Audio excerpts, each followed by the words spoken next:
আল্লাহ কাল্লা ফাতাহনা আলাইহিম বারাকাতিম মিনাস সামাই ওয়াল আরদ।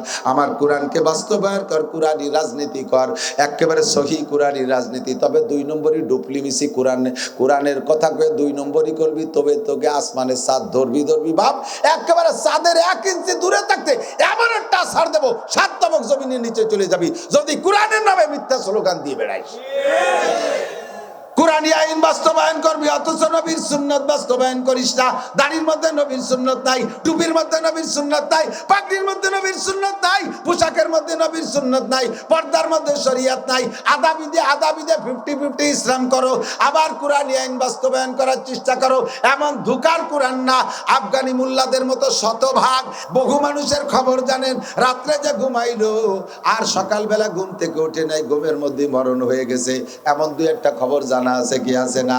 আপনিও সেই অঙ্গীকার করে মরণের ওয়াদা করে ঘুমোচ্ছেন।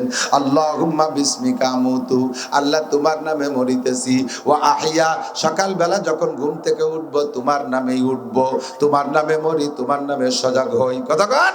তোমার নামে মরি, তোমার নামে বাঁচি। এরপরে সকালে যখন ঘুম থেকে ওঠেন তখন কি দোয়া পড়েন?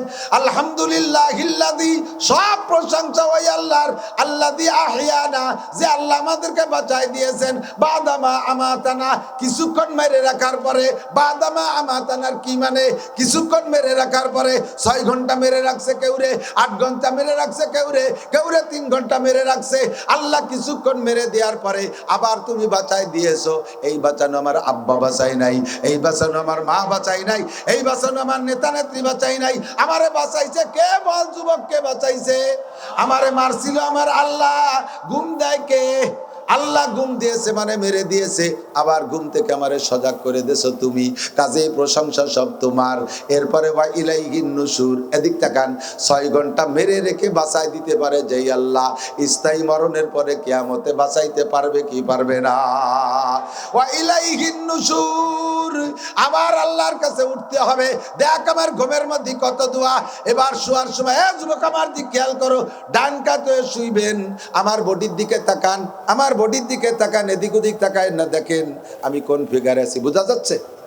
এইভাবে যদি আমি উত্তর শীতের ডান কাতে শুয়ে পড়ি, তাহলে আরবিতে লেখে আলো ডাইন দিক দিয়ে। আরবিতে কোন দিক দিয়ে? ডাইন দিক দিয়ে আমি এইভাবে কায়তে শোব। এর নাম হলো কিবলামুখী শোয়া। এই কিবলামুখী শুইছি, বডিটার দিকে তাকান। এই অবস্থায় যদি শুই, আমার বডির মধ্যে মোহাম্মদ শব্দ লেখা হয়ে গেছে।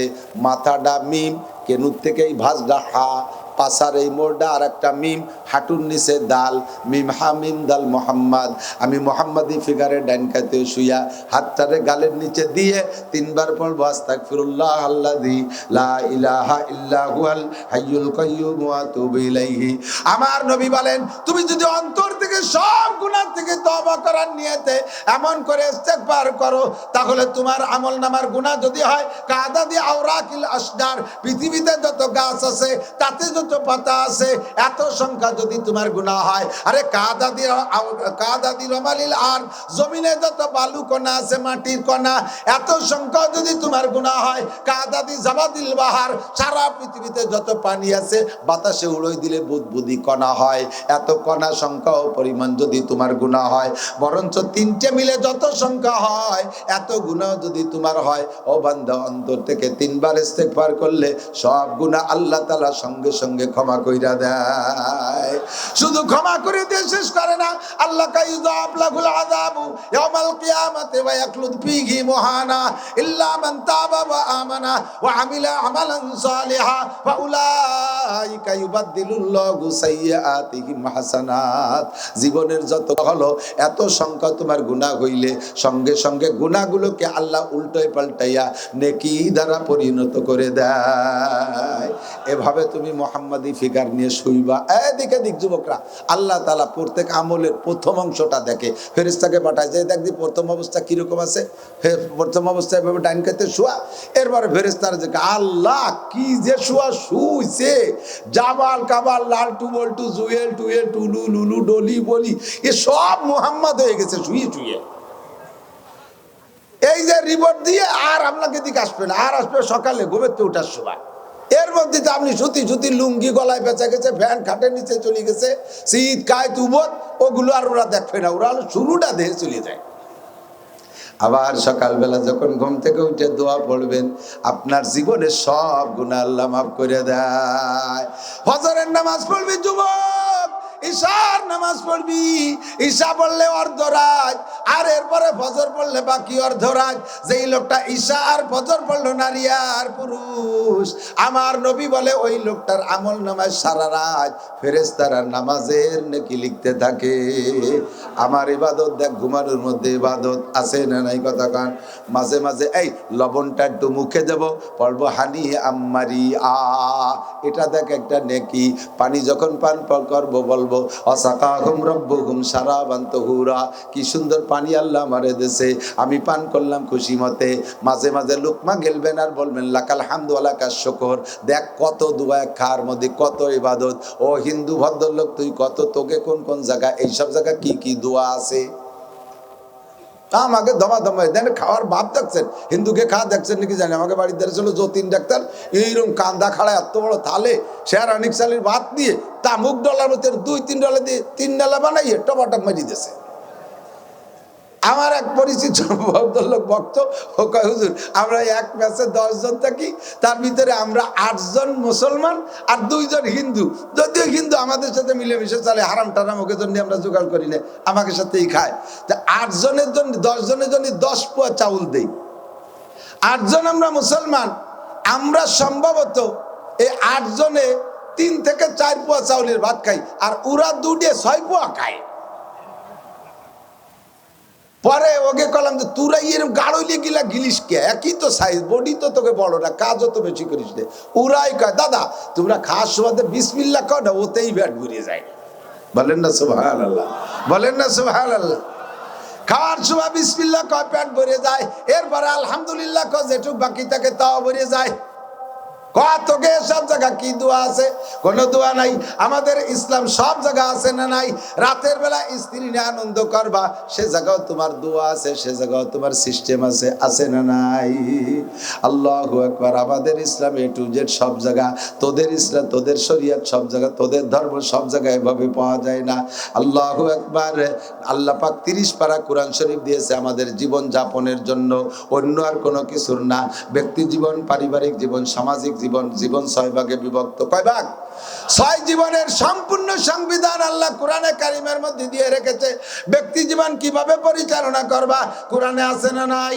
পারিবারিক জীবনের সংবিধান কোরআনে আছে, আরে সামাজিক জীবনের সংবিধান কোরআনে আছে, অর্থনীতি কোরআনে আছে, আয় রোজগার কিভাবে করবা, হালাল হারাম বাছাই করে হালাল ইনকাম করবা, সব কোরআনে আছে। রাজনীতিও কোরআনে আছে না নাই? আস্তে কয়, আস্তে কয়। রাজনীতি কোরআনে আছে, তবে তোমাকে এই পচা রাজনীতি কোরআনে নাই। যেই রাজনীতি দেয়া এক দলের ধ্বংস করে দিয়া আর এক দল এবার দুর্নীতি শুরু করো, আবার ওই দল ঠকে গেলে ওই দল এসে দুর্নীতি করো, ঠকা দলরা শেষ করে দাও, জিতা দলরা দুর্নীতি করো।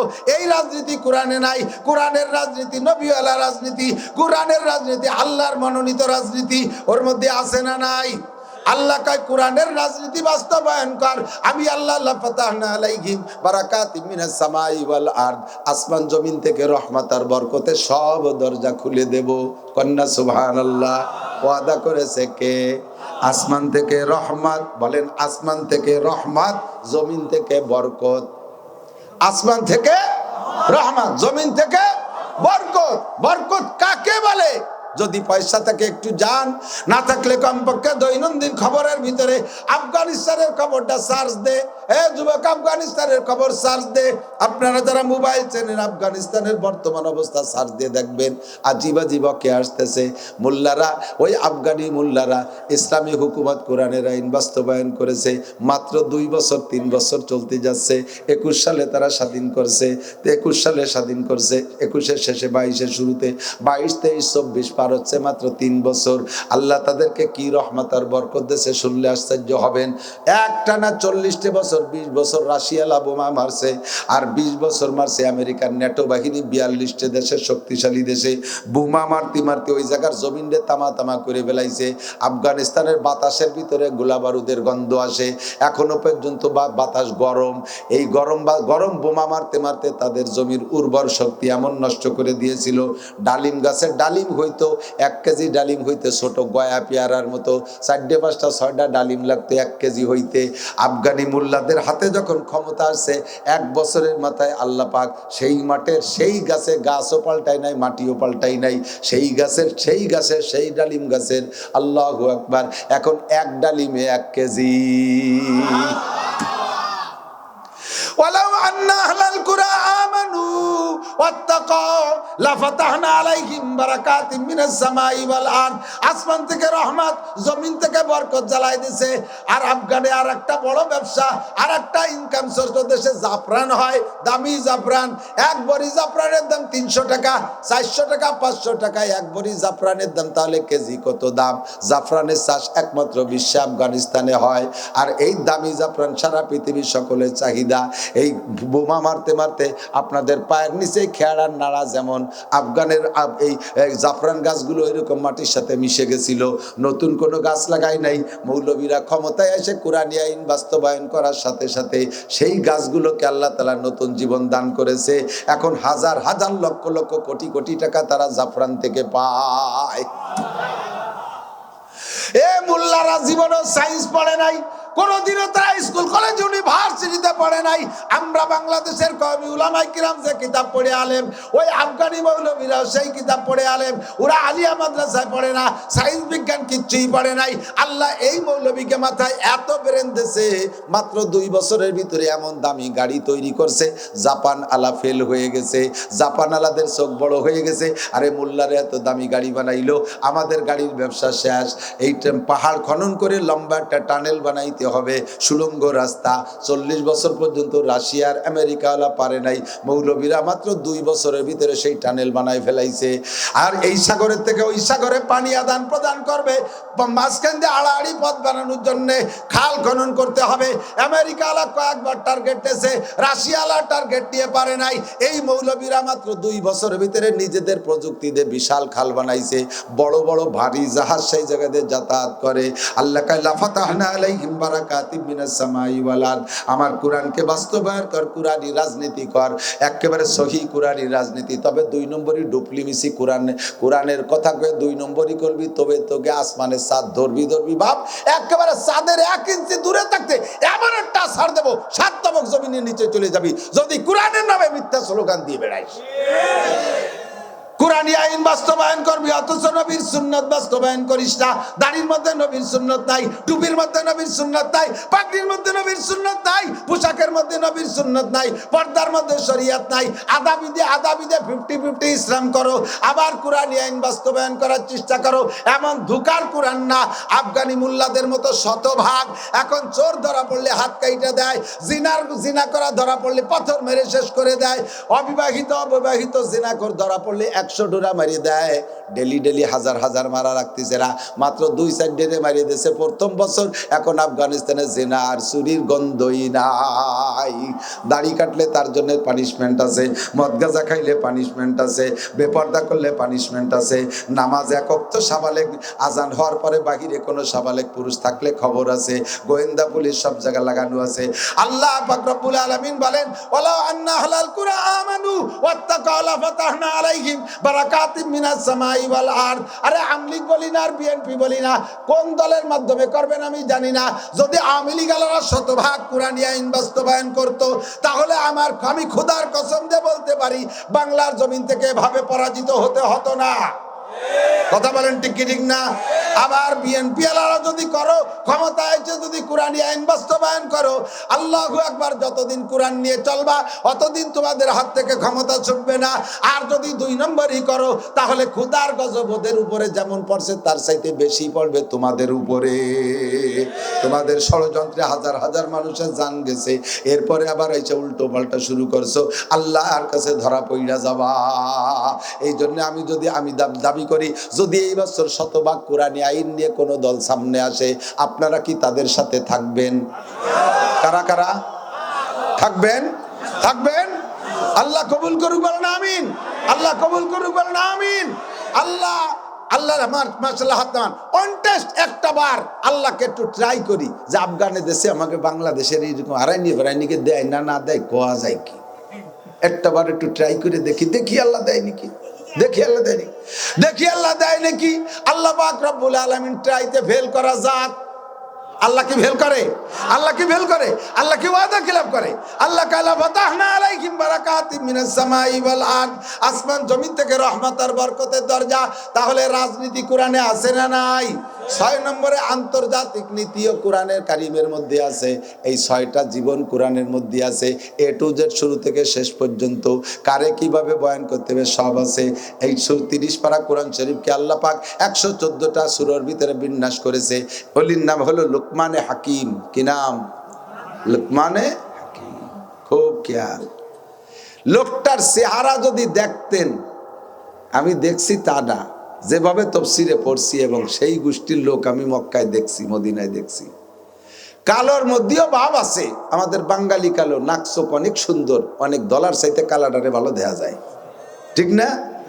আর এই হাফসি কালারা ঠোঁট দুটো মোটা মোটা, 2 ঠোঁট 2 দিক, দাঁতগুলো সুন্দর সুন্দর সাদা, ছোট্ট ছোট বিলে চোখের মতো চোখ, মাথার চুল কুকড়ি মুকড়ি দিয়া, এটা ডেবা ডুবো মোটা, ভেই করে ভেড়ুস ভেড়ুস মোটা, এত মোটা মোটা সর্বি কলার মতো আঙ্গুল, পাও বাইলি মাঙ্গির মতো হাইটিয়ে 3-4 ভাগ ওই রক্ত বেরোচ্ছে, এরকম দেখা যাচ্ছে। আবার এই মেয়েরা এই কুকড়ি কুকড়ি চুল, এক এক মাথায় 40-50টা এরিয়া, ছোট শিখে বুনোই না মহিলা, আমাকে শিখে বানাতে মনে আছে, পাট দিয়ে সেই শিখে বুনানোর মতো এরকম বেনি পড়ছে, মাথা ভরিয়ে এই কালারা ওইভাবে সাজছে। সেই বংশের একটা লোকের নাম লোকমানে হাকিম। একেবারে বংশ ধরে গোলাম, উনি গোলাম, ওনার বাপ গোলাম, তার বাপ, তার বাপ, 14 পুরুষ ধরে গোলাম। গোলাম মানে কি? গোলাম মানে আপনার বাড়ির গরু, সেম কোয়ালিটি অফ গরু। আপনার বাড়ির গরু আছে, গরু আছে না, গরু পালেন। আপনার বাড়ির গাভীর বাচ্চাটা এখনো দুধ ছাড়াই নেই, আপনি ইচ্ছে করলে বাছুরডারে রেখে গাইডারে বেশি ফেলাই দিচ্ছেন, আবার গাইডারে রেখে বাছুরডারে বেশি ফেলাই দিচ্ছেন। এ জায়গা গায়ের কোনো অভিযোগ আপনি শোনেন না, বাছুরডায় কান্দে শোনেন না। এই গরুর কোনো আধিপত্য নাই। বাছুরডারে দড়ি বাঁধিয়ে রাখছেন, মার অলান দুধি ভরিয়ে গেছে, সহ্যতি পাতে যা তার অলানের মধ্যে টাট আসছে, তবুও বাচ্চাটারে ছাড়িয়ে দেন না আপনি দুধ খাওয়ার জন্য। নিজের বাচ্চারে নিজে দুধ খাওয়ানোর অধিকার নাই। এই গরুগুলো যেমন মানুষ ও গোলাম যারা মালিকের কাছে এরকম ছিল, সন্তান তার, অথচ সন্তানের একটা প্যান্ট কিনে দেওয়ার ক্ষমতা বাপের নাই, মাকে মায়ের বাচ্চারে দুধ খাওয়ানোর ক্ষমতা নাই মালিকের অর্ডার ছাড়া। এইগুলো গোলামবান্দির পরিবেশ ছিল। সেই রকম একটা গোলাম লোকমানে হাকিম। 3টে গোলাম সম্পর্কে হাদিসের মধ্যে আসছে, নবী পাক বলেন 3টে গোলাম, 3টে কালো মানুষ, 3টে কালো মানুষ লক্ষ লক্ষ ধলা মানুষের চাইতে আল্লাহর কাছে দামি। একটা কালো মানুষ লোকমানে হাকিম, আর একটা কালো মানুষ বিলালে হাবশি, আর একটা কালো মানুষ মাহজা রাদিয়াল্লাহু তাআলা আনহু, হযরত উমর রাদিয়াল্লাহু তাআলা আনহু আজাদ করা গোলাম। এই 3টে কালো গোলাম লক্ষ লক্ষ ধলা মানুষের চাইতে আল্লাহর কাছে দামি। আদমিয়াত লাহম শাহমো পোস্তে নিস, আদমিয়াত লাহম শাহমো পোস্তে নিস, আদমিয়াত জুজরি যায় দোস্তেনিস। মোটা ভেড়ো বুড়ো স্বাস্থ্য হলি তার নাম মানুষ না, 7 ফুট লম্বা হলে তার নাম মানুষ না, চাঁদের মতো চেহারা হইলে তার নাম মানুষ না। আরে মানুষ, মানবতা, মানুষ হলো আলাদা জিনিস। যার মধ্যে মানবতা আছে, আল্লাহর ভয়, আমার যুবক, যার মধ্যে আল্লাহর ভয় আছে, আল্লাহর প্রতি ঈমান আছে, ওই লোকটা কালো হোক আর জামনি হোক, ফকির হোক আর মিসকিন হোক, তার দাম আল্লাহর কাছে হাজার হাজার ধলা মানুষের চাইতে বেশি না কম? কম না বেশি? জোরে বলেন, কম না বেশি? এই 3টে কালো মানুষের মধ্যে একটা কালো মানুষের নাম লোকমানে হাকিম আলাইহিস সালাম। আল্লাহ পাক তার জ্ঞান গরিমা বিদ্যা বুদ্ধির দিক দিয়ে তাকাইয়া, ইবাদত বندگی তাকওয়া পরহেজগারের দিকে তাকাইয়া আল্লাহ লোকমান হাকিম রে প্রস্তাব দিয়েছে, লোকমান তুমি কি নবী হতে চাও না ওলি হতে চাও? কি কইছি? নবী না ওলি? লোকমান হাকিম বলেন, আল্লাহ নবী আর ওলির মধ্যে পার্থক্য কি? আল্লাহ পাক বললেন, সারা পৃথিবীর সব ওলিকে এক পাল্লায় রাখলে, সারা পৃথিবী লক্ষ লক্ষ ওলি যদি হয়, আর সব ওলিকে দাড়ি পাল্লার এক পাল্লায় রাখলে, আর এক পাল্লায় ছোট একজন নবীকে রাখলে, নবীর পাল্লার ওজন বেশি হইয়া যায়। লোকমান বলো, তুমি ওলি হইতে চাও না নবী হতে চাও?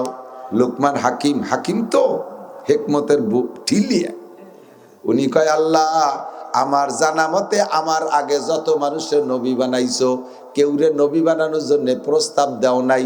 যারে নবী বানাবা তার কাছে জিব্রাইলে পাঠাই দিয়ে পতাকা দিয়ে দেছো, আর সে নবুয়তের পতাকা নিয়ে ঘুরছে। আমারও যদি তুমি নবী বানানোর ইচ্ছা থাকতো, তাহলে প্রস্তাব দিতে না, ডাইরেক্ট নবী বানাই দিতে। তুমি কোন নবীরে প্রস্তাব দিয়ে নবী বানাও নাই, কাজে আমারও নবী বানানো বরাদ্দ থাকলে প্রস্তাব দিতে না। আল্লাহ পাক বলেন, তাহলে তুমি কি মনে করো আমি প্রতারণা করছি তোমার সাথে? তুমি যদি বলো এটা তোমার আলাদা একটা ফজিলাত, এটা একটা ফজিলাত, এদিক টাকান, আপনি আপনার স্ত্রীকে ভালোবাসেন, অনেক কিছু নিয়ে আসেন, অনেক কিছু নিয়ে এত আনেন যে আপনার কাছে আর চাওয়ার ফাঁক নাই, যা আনেন তার চাওয়ার চাইতে বেশি আনেন। এরপরও মাঝে মাঝে প্রিয় স্ত্রী, মোহাব্বতের স্ত্রীকে কি বলেন, বলেন নাকি আমি জানি না, কে কিরম তা আমি জানি না, যারা বলে তাকে খবর করছি আর কি। মাঝে মাঝে কয় তুমি এটা কিছু চাও দেই, তুমি এটা কিছু চাইয়ে নিলে না তো কোনোদিন, কয় যে আপনি তো সবই আনেন, চাইছে বেশি, আর তারপর একটা কিছু কও না। তুমি যদি একটা কিছু চাইয়ে নাও তাতে আমি দিতে মজা পাই, কথা কন, তুমি যদি কিছু চেয়ে নাও তাহলে দিতে মজা পাই। আল্লাহ কয় আমি সবাই এমনি দিয়েছি লুকমান, তোমার যে জায়গা থেকে উঠাই নিয়েছি, তুমি বংশগত গোলাম, তোমার ওখান থেকে আমি এই জায়গায় উঠাই নিয়ে আসছি, তোমার আমি প্রস্তাব দিয়ে দিতে দেওয়ার মধ্যে আমি মজা পাই, তাই প্রস্তাব দিছি। লুকমান তুমি ওই পেশা আমারে দিও না, আমি তোমারে নবী বানাইলে ডাইরেক্ট পাঠাইতাম, এই প্রস্তাব দিও, এই কথা তুমি আমারে পেঁচাইও না, আমি দিয়েছি প্রস্তাব, তুমি যেটা বলবা সেইটা দেয়া হবে। লুকমান কয় আল্লাহ আমি নবী হব না আমি ওলি হব? কয় কেন? কয় কোরআনে কারিমে তোমার ভাষা, তোমার ভাষা, তখন তো কোরআন আসে নাই, তোমার ভাষা আলা ইন্না আউলিয়া আল্লাহ লা খাউফুন আলাইহিম ওয়ালা হুম ইয়াহজানুন, নবীদের উপরে অনেক প্রশ্ন থাকবে, তোমার এই এলাকায় পাঠাইছে উম্মতরে দাওয়াত দাও নাই কেন, তোমার এই কটা বেনামাজির হলো কেন, তোমার এই কটা উড়াকান্দি গেল কেন, এই কটা দুর্গা পূজা, কালী পূজা, সরস্বতী পূজা, লক্ষ্মী পূজায় যাই হিন্দু বাড়িতে নাড়ু খালো ক্যা? এই নাড়ু খাবারটি আছে না হিন্দু বাড়িতে, পুজোর সময় নাড়ু খায় না? সুসোর দল হিন্দু বাড়ি যায় নাড়ু খায়, আইছি আবার গল্প দেয়, হ্যাঁ বৌদিকে মতো মানুষ হয় না, করি যে এত বড় বৌদি আমার 3টে নাড়ু দিয়েছে। তুমি বৌদির নাড়ু না খাইয়ে মাদ্রাসায় আইছো, মাটি দিয়ে কুলুকিডা না বানাই তুই 3টে খাইয়ে গেলে পারিকে বাড়ি যাইও। সুসো কোহানার হিন্দু বাড়ির নাড়ু কাটি গেছে। আল্লাহু আকবার। আমার দিক তাকান, লুকমান হাকিম আলাইহিস সালাতু ওয়াস সালাম বলেন, আল্লাহ আলা ইন্না আউলিয়া আল্লাহি লা খাউফুন আলাইহিম ওয়ালা হুম ইয়াহজানুন, যারা তোমার ওলি হবে, যারা তোমার ওলি হবে তাদের কোনো ভয় নাই, কোনো টেনশন নাই। নবীদের কাছে অনেক জিজ্ঞাসা হবে, উম্মত কেন খারাপ পথে গেল, তুমি কি দায়িত্ব পালন করেছো? আর ওলি হলে আমার নিজের চিনতে নিজে জব দিয়ে সারিয়ে যেতে পারলি বাসলাম, আর কেউ চিনতে জবাব আমার দেয়া লাগবে না। আল্লাহ আমি উম্মতের দায়িত্ব কাঁধে নিতে পারবো না, এই জন্য আমি ওলি হইতে চাই। আল্লাহ কয় ঠিক আছে তোমার ওলি বানানো গেল। এবার ওলি হওয়ার পরে হেকমতের ঠিলা, উনি যেদিকে তাকায় সেদিকে হেকমত, প্রত্যেকটা কথাই হেকমত, হেকমত মানে কৌশলী কথা, এত জ্ঞানের কথা বলে। যখন উনি বয়ানে বসতেন হাজার হাজার বড় বড় পণ্ডিতরা সব সামনে আছে ছাত্রের মতো, ওই গুলামটা যা বলে তাই লেখে, যা বলে তাই লেখে, একেবারে ফুল ঝুরতেছে ওনার বয়ানের ভিতরে। ইতিমধ্যে মাঠের থেকে একটা ভদ্রলোক উঠে এই পাশে এসে কাছে বইছে, কাছে বইসা গাছ সাথে ঘেসে ঘেসে ঠেলে ঠেলে একটু কথা কতি চায়, সাহস পায় না, কারণ ছোটবেলায় এক অবস্থা ছিল, বড় হয়ে গেছে আর এক রকম, এখন বড়দের সাথে কথা বলতে ভয় লাগে। আপনার বাল্য বন্ধু যার সাথে ছোটবেলা কত কিলে কিলি মারামারি ডাইনভূতি করি খেলাখেলি করছেন, এখন হঠাৎ করে সেইটা যদি ডিসি হয়ে যায়, আপনার সমবয়সী যাইয়েই কিন্তু যে তার সাথে সেইভাবে ছোটবেলার মতো কথা বলা যায় না, নিয়মতান্ত্রিকতা মাইনিয়ে তার সাথে সাক্ষাৎ করা লাগে, কথা কন ঠিক কিনা? যদিও একসাথে ছোটবেলায় খেলাধুলা করছে, কিন্তু এখন তো বিশাল বড় বক্তা, কাছে আইসে কথা বলতে সাহস পাচ্ছে না, তারপরও সাহস করে বলে ফেলেছে, ভাইজান আপনি কি, আমি একটা কথা বলতে চাচ্ছি, সাহস পাচ্ছি না, কব ভাইজান, কন কন কন, না কব না, মানে ওনার কোয়ানুটা যাতে খুব গুরুত্ব নির্মতিছে, না কব না বয়াতিছে, না বলেন সত্যি কব, হা বলেন, আপনি না কব না, না কন বয়ের কি আছে, আপনি কি সেই লুকমান, না থাক কব না, আর কন না কি হয়েছে, আপনি কি সেই লুকমান যেই লুকমান আর আমি অমক মালিকের বাড়ির গোলাম ছিলাম, দুইজনে একসাথে ছাগল রেহে বেড়াতাম আর মারামারি হতো, আমি কি সেই লুকমান দেখি? কিরম যেন চেয়ারা ঠেয়, আবার সাহসও পাচ্ছি রে, আপনার নাম কি? আমার নাম, হ্যাঁ হ্যাঁ এই তো আমি, আর আপনি তো সেই, আমি তো সেই লুকমানই। আশ্চর্য হয়ে গেছে, আপনি সেই লুকমান, কিভাবে এই কথাটা স্বীকার করলেন? হ্যাঁ, খেয়াল করবেন, বুঝার বিষয়, খুব বুঝার বিষয়। আপনি সেই লুকমান এখন এত বড় হয়ে গেছেন, আর এই মানুষের মধ্যে জিজ্ঞেস করলাম যে ছাগল চড়াই নিয়ে গোলাম, আপনি এ কথাটা স্বীকার করলেন কিভাবে? এটা তো মানুষের স্বীকার করে না। মানুষ যখন বড় হয়ে যায় তখন পিছনের দুর্বলতা গোপন করার চেষ্টা করে, ঠিক না? 100 কিষেন বেশি বেড়াইছে গ্রামে গ্রামে, অনেক সময় কিষেন নেইও নেই, কামলা নেইও নেই, ওরে পিঁয়াজ লাগাতে নিলি কিন্তু আমি তোমাকে বুঝতে কাজ করো, ওর বগলে গন্ধর কান পচা বাতাসের বাটিতে ওর কাজ করা যায় না, এত দুর্বল ছিল। আর হঠাৎ করে যখন তার 2 ছেলে বিদেশ চলে গেছে, আমেরিকাতে বস্তা বইরে টাকা পাঠায়, যখন কিষেন ব্যস্ত তখন নাম ছিল পাইসিও। এখন 2 ছেলেতে টাকা পাঠায়, বাড়ি বিল্ডিং দিছে 5 তলা, এখন পাইসিওর নাম হয়ে গেছে পাচন শেখ, নামও পাল্টে গেছে। এখন যদি জিজ্ঞেস করে বলা হয় যে আপনি আগে এরকম কিষেন বেশি বেড়াতেন না, ফারদার কথা বলবি রে, আমাদের 4 পুরুষ আগের থেকে জমিদার, ব্রিটিশের সময় আমার দাদা এই সমস্ত এলাকার জমিদারি করছে। কয় যে কে অমকের বুঝতে কিষেন বেচতেন, সে দাগও তো রয়েছে ফিটি হাতের মধ্যে, স্বীকার করতে চায় না। আল্লাহ নিষেধ করছে, স্বীকার করবা, পিছনের কথা ভুলে যেও না। ওয়ালা তানসা নাসিবাকা মিনাদ দুনিয়া ওয়া আহসিন কামা আহসানাল্লাহু ইলাইকা ওয়ালা তাবগিল ফাসাদা ফিল আরদ। এটা হলো কারুনকে সম্বোধন করে মুসা আলাইহিস সালাম আল্লাহর পক্ষ থেকে ওয়াজ করে, ও কারুন, তুই একসময় আমার দুয়ারের মুসাফির ছিলি, এখন আল্লাহ তার হাজার হাজার কোটি টাকার মালিক বানাই দিয়েছে, তুই পিছনের সেই অভাবের কথা ভুলে যাস না। গরিবের দিক লক্ষ্য কর, অবতাগি ফিমা আতাকাল্লাহু দারাল আখিরাতা ওয়ালা তানসা নাসিবাকা মিনাদ দুনিয়া। আমার দিক, আমি এই জন্যই নিজের কথা নিজে ভুলি না। অনেক সময় অনেকে বলে হুজুর এত নিচের কথা আপনার এখন বলার দরকার কি?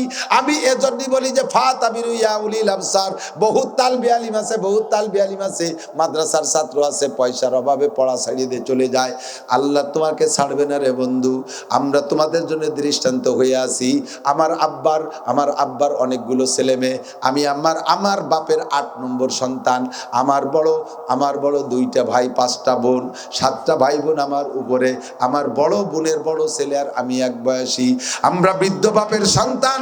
আমার আব্বা প্যারালাইজ হয়ে গেছে 80 বছর বয়সে, সেই সময় আমি মাদ্রাসায় পড়ি, আমার আরো ছোট 2টা ভাই তারাও মাদ্রাসায় পড়ে।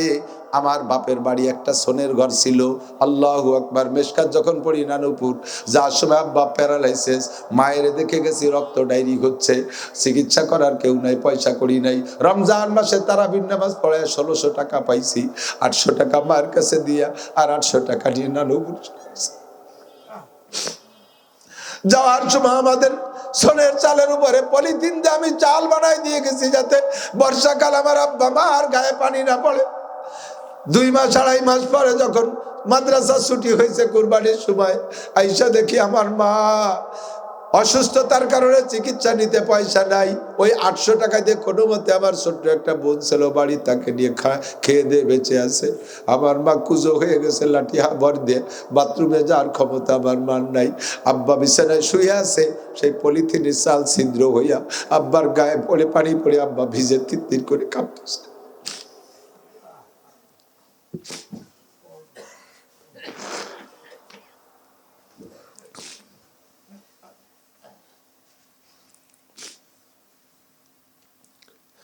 পয়সা আমার কাছেও নাই, বাড়িও নাই।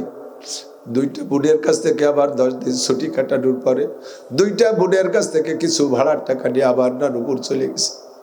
আব্বা আমারে কিছুই দিয়ে যেতে পারি নাই। শরহে বেকায়া যখন পড়ি আমি তখন অ্যাডাল্ট হয়ে উঠছি, লম্বা চম্বা।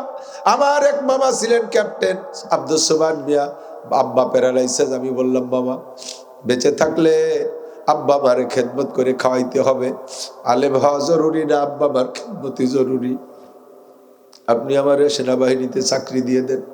মামা কয় একটা 8 পাসের সার্টিফিকেট নিয়ে আসো। সার্টিফিকেট সংগ্রহ করে নিছি। মা ওই অবস্থায় পড়ে রয়েছে, মারে কইলাম মা সোবান মামা চাকরির ব্যবস্থা করছে, চলে যাই। মা কয় বাবা ট্রেনিং শেষে তোমাদেরকে যদি পাহাড় পর্বতে কোনো জায়গা দেয়, তখন ছিল পাহাড়, চট্টগ্রাম পাহাড়ের থেকে প্রায় গুলি খেয়ে খেয়ে আসতো আর্মিরা। মা কয় বাবা আমাদেরকে কামাই করে খাওয়ানোর জন্য দিন ছাড়িয়ে দে, তুমি চাকরিতে যাবা, ওখান থেকে যদি গুলি খেয়ে বাড়ি আসো তাহলে তোমার দিনও শেষ দুনিয়াও শেষ। আমাদেরও কামাই করে খাওয়াইতে পারলে না, দুনিয়া আমাদের খেদমত করতে পারলে না, আখিরাতও পারলে না, পারবা না। আমরা মরে যাই এই অবস্থায় না খাইয়া, কবরের কাছে যে রব্বির হামহুমা পড়ু, আমরা আখিরাতে জান্নাত পাবো। ছাত্র ভাইদের পুরন জামা আমি ফারেক হওয়ার 10 বছর পর আমি ঘরে দেখছি ছাত্র ভাইদের দেওয়া পুরন জামা গায়ে দিয়েছি, তাদের ছিঁড়া লুঙ্গি, ছিঁড়ে যা রিজেক্ট লুঙ্গিটা আমার দিত, আমি পইরা তাই দিয়ে লেখাপড়া করেছি, জীবনে কোনোদিন ক্লাসে সেকেন্ড হই নাই। যার লুঙ্গি পরছি সে আমার কিরা তাকরারে বসতো, আমি পড়াই দিতাম, তারপরে সে পরীক্ষা দিত, আমার একই ক্লাস ফ্রেন্ড। সারা বোর্ডের মধ্যে 1 নম্বর স্ট্যান্ড করেছি, এত কষ্টের ভিতরে পড়া ছাড়ি নাই। মাত্র 250 টাকা বেতনে ইমামতি করতাম, বেতনটা পাই আব্বা আমার জন্য পাঠিয়ে দিতাম, 1 টাকা খরচ করতাম না, 1 টাকার একটা চকলেট কিনে খাওয়ার ক্ষমতা ছিল না। ছাত্র ভাইদের ফেলাইনে স্যান্ডেল দিত, ওই স্যান্ডেলে সেলাইনের পাইপ দিয়ে ফিতে বানায় আমি ব্যবহার করছি একেবারে দাওরায় হাদিস পর্যন্ত, তবুও লেখাপড়া ছেড়ে দেই নাই। কেউ যদি অভাবের কারণে পড়া ছেড়ে দাও বলে বলো, আল্লাহর কাছে জবাব দিতে পারবা না।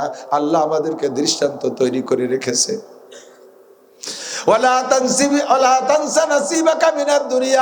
এই জন্য আমি মাদ্রাসায় যাইয়া ছাত্রদের পরনে ছিঁড়া লুঙ্গি দেখলে আমার কলিজায় মারায় না। বাসায় আইসা আমি আমার নিজের লুঙ্গি মাদ্রাসার ছাত্রদেরকে দিয়ে দেই, বাবা পর। কোনো উস্তাদের গায়ে যদি ছিঁড়া জামা দেখি আমার সহ্য হয় না। আমার তো এখন কোনো পোশাক কিনা লাগে না। সিরাজগঞ্জ উত্তরবঙ্গে যাই, ইন্ডাস্ট্রিয়াল এলাকায় মাহফিলে গেলে তারা ডর্জন ডর্জন দামি লুঙ্গি আমাকে দেয়। আমার পরনের লুঙ্গি এগুলো সব দামি লুঙ্গি, সিরাজগঞ্জ থেকে দিয়া 2200 টাকা দামের লুঙ্গি গাদা ধরে দেয়। আইনে আমি সব লুঙ্গি নিজে পরি না, আমি ছাত্রদের উস্তাদদেরকে দিয়ে দেই। কের পাই ছিঁড়া লুঙ্গি দেখ, ছিঁড়া স্যান্ডেল দেখলে আমার স্যান্ডেল না কিনে দেওয়া পর্যন্ত রাত্রে আমার ঘুম হয় না। আল্লাহু আকবার। ও দোস্তরে, এই জন্য গরিবের কথা ভুলে যেও না, নিজের কথা, নিজের পিছনের কথা মনে থাকলে এখনো তুমি গরিবের খেদমত করতে পারবা। তুমি হঠাৎ আঙ্গুল বলে কলা গাছ, এই জন্য তুমি পিছনের কথা ভুলে যাবা। লুকমান হাকিম বলে আল্লাহ আমারে পিছনের কথা ভুলে যেতে নিষেধ করছে। ভাই এত মানুষের মধ্যে বলতে আমার লজ্জার কি আছে? হ্যাঁ, বরঞ্চ আমি এ কথা বলে গর্বিত, আমি ফকির বাপের ছেলে, আমার আব্বা আমার টাকা দিতে পারে নাই, আমি এভাবে কিসের মেচে লেখাপড়া করে এখন আমি কোটিপতি, 50 লাখ টাকা দামের গাড়িতে চড়ি। আমি পিছনের কথা বলাতে আমার লজ্জার কি আছে? যদি আমি জমিদারের পোলা হয়ে এখন ভিক্ষে করে বেড়াতাম, এই কথাটা বলার বিষয় না। কারণ আমি কেন জমিদারের ছেলে হইয়া ভিক্ষা করি? নিশ্চয়ই আমার স্বভাব দোষ ভালো না, আমার স্বভাব দোষে আমি নিচে চলে গেছি, আমার চরিত্র খারাপ, তাই জমিদারের ছেলে হয়ে আমি ভিক্ষুক হয়ে গেছি। এই কথা বলা যায় না, কথা কোন ঠিক কি ঠিক না? আমি ফকিরের ছেলে রাজা হয়ে গেছি, এ কথা বলতে আমার লজ্জার কিছুই নাই। লুকমান হাকিম কয় ভাইরে, সত্যি আমি সেই গোলাম, তোমার সাথে একসাথে ছাগলের রাখালি করে বেড়াইতাম। লোকটা কয় ভাই তাহলে আপনি ছাগলের রাখাল থেকে এখন মানুষের কমান্ডার হইলেন কোন গুণে? কি যোগ্যতা আপনি এখানে আসলেন? লুকমান হাকিম বললেন, যুবকরা মনে রাখো, কয়েকটা অঙ্গরে কন্ট্রোল করতে পারলে তুমিও ছাগলের রাখাল থেকে মানুষের রাখাল হইতে পারবা।